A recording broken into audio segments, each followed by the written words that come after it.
mbere yuko ntangira hari abandi mu cyongereza cyangwa mu cyongereza barimo na bari barajya mu kinyarwanda wenda tangira mu kinyarwanda mu kinyarwanda byadufasha n'ubundi ndatangira mu kinyarwanda ariko ndagira ngo menye barari mu cyongereza nyine kuko nabiteguye ari bibiri barahari abandi basamura n'abaturage basamurira uvuga mu kinyarwanda ariko nabiteguye mu ndimi ebyiri bitabeshya nakoze mwese kuza nzi ko ntabwo byatworoheye nari nzi ko duhurira hariya hambere twabuze ngiye kuza barambuza ngo ntibishoboka ibyo byose rero ni bimwe mu bituma nashatse kugira iyi press conference ntabwo ndi umupolitisiyene nta n'ishyaka ndimo nta n'ubwo ndi hano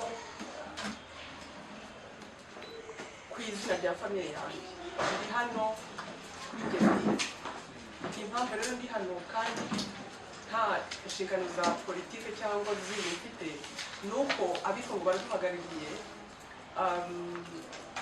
abitwa ngo abagombye kutuvugira batabikora donc niba abadepite abasenateri abaminisitiri batavuze ibibazo bigaragara nkanjye nk'umunyarwandakazi niyemeje kubivuga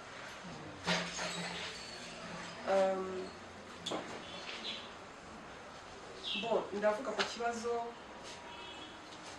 cy'ubukene akarengane n'umutekano ku kibazo cy'ubukene rero murabizi mwese ko abantu benshi nta kazi nta mafaranga ni ubukene mu gihugu abantu benshi bicwa n'inzara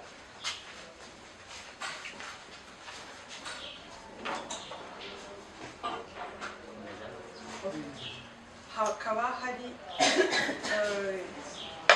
n'ikibazo cy'akarengane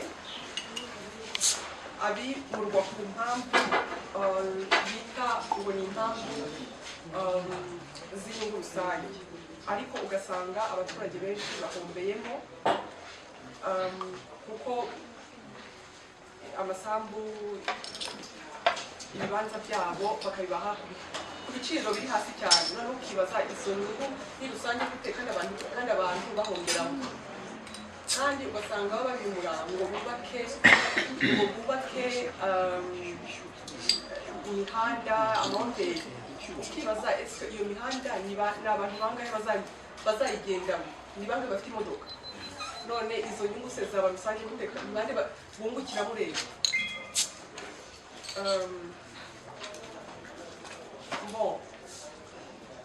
no ku kibazo cy'abazunguzayi birirwa birukana mu mihanda njyewe ufite icyatumye niyemeza gukora iyi press conference ni ibintu nagiye mbona mu mihanda z'ubundi bikana umugore w'umuzunguzayi baramufunga agarutse usanga abana be bapfuye bishwe n'inzara rero ugasanga barimo barabirukana ngo bave mu mihanda kandi kuzunguza ati cyari kibabeshejeho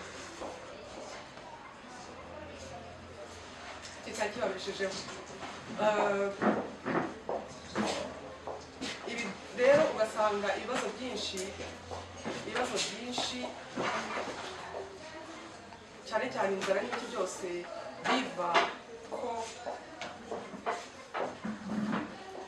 leta yacu amafaranga menshi imisoro iyamarira mu bintu mu mahoteli mu nk'iriya convention center yatwaye amamiliyoni arenga 300 y'amadolari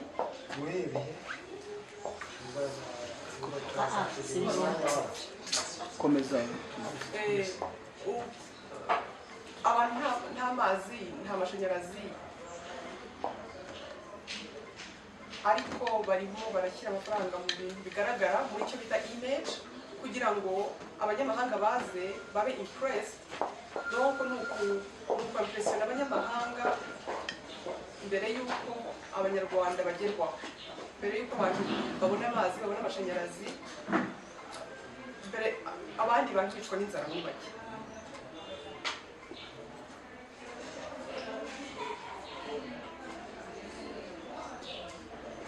Donc ugasanga igihugu kibanze cyane uko kigaragara kurusha uko abantu babayeho. Ikindi rero gitera inzara urebye nuko gitera ibibazo byinshi, nuko ubukungu bw'igihugu imitungo yose iri mu maboko y'abantu bake bari mu ishyaka rituyobora. Niyo babona ayo masoko yose y'imihanda y'amahoteli, niyo babona baje izo nyungu rusange ni inyungu gute, ni izihe nyungu, ni bande babungukira. So ku kibazo cy'umutekano rero hari ababura, abantu baburirwa irengero,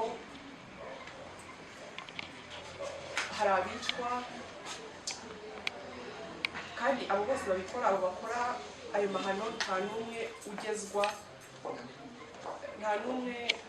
ugezwa ku gufatwa ngo ahanwe, oya bigomaho gusa ntagire icyo babikoraho. Maze abanyamahanga baza muri iki gihugu waganira nabo bakakubwira ukuntu ngo hari umutekano, bumva bari safe, bumva bari secure. Kandi twebwe abanyarwanda umutekano, bamwe mu banyarwanda umutekano ntawo dufite. Bikabibaje rero ko abandi baba hanze abo bose b'abanyamahanga bawugira, ariko twe mu gihugu cyacu tukumva ntidutekanye.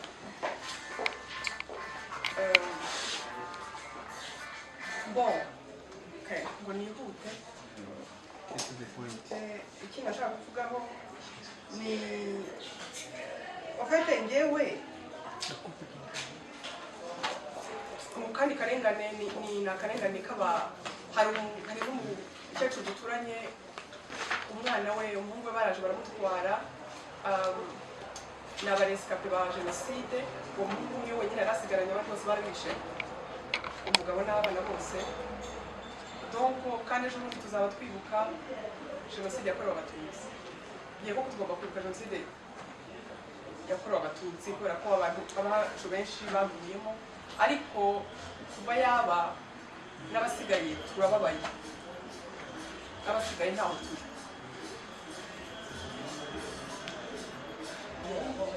Donc birumvikana impamvu abantu bahitamo guceceka, ariko nanone bavuze se abantu bazaceceka kugeza ryari?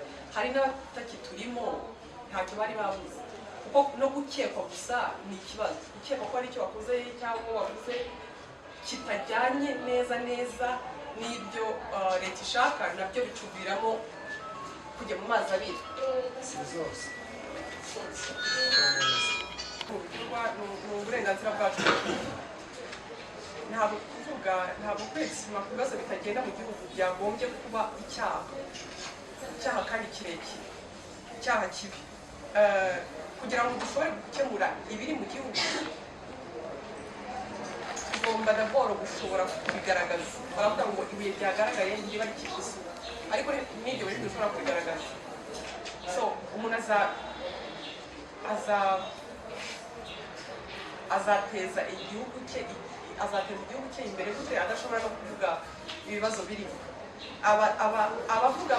Abahabwa uruvugiro ni abavuga neza leta yacu gusa, kandi nta kibazo kuvuga leta yacu neza rwose. Hari ibyiza ikora yakoze, donc abantu bagomba kubivuga, ariko kandi hari n'abandi babona ntabwo ari uruvugiro ruza rupfobya cyangwa ruhakana jenoside, ntabwo ari urwo mvuga. Pay the price also for your own opinions. It's guilt by association. So I don't understand why people choose to look the other way. But again, silence is no is no guarantee for your safety because we have a lot of people who are no longer with us, and those people have never spoken out. Because suspicion in this country is enough to get you in big trouble.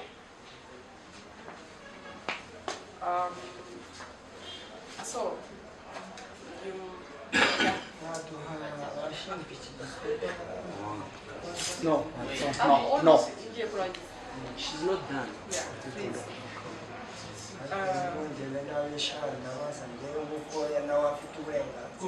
Okay, so what is needed in this country is freedom of expression. To be able to correct what's wrong within our country, we first need to be able to voice it. We need freedom of expression, we need a voice. And the only people who are given a platform to express themselves are the people praising the regime. There's nothing wrong with that. There's nothing wrong with speaking well of our government, but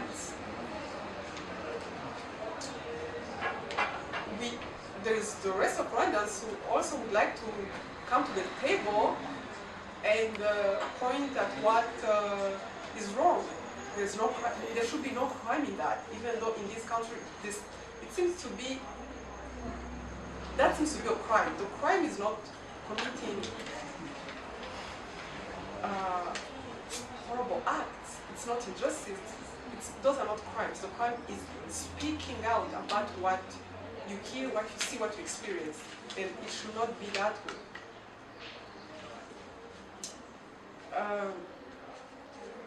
So, what do I want to say? So we need our freedom of expression to be exercised through free press and credible opposition parties. As the freedom of expression I am talking about is not denying or revising the genocide. No, that's not the freedom of expression I'm talking about. I'm going to say it again. It's not about denying or revising the genocide. No. But there are many other topics that we should be able to debate. I talked about the king who just passed away, and we're not allowed to talk about him while he was alive. We're not allowed to talk about him while he was dead. And then you have other kings who come to the country and they give him the red carpet. And after that, our government talks about our pride as Rwandans, our worth as Rwandans. How can we have pride and worth when we cannot even talk about our own history, our own king, our own culture? So, I'm going to end by saying that the truth is most people are angry, they are disgruntled, they are frustrated, and mostly they are in pain. They have just learned to hide their feelings in order to survive.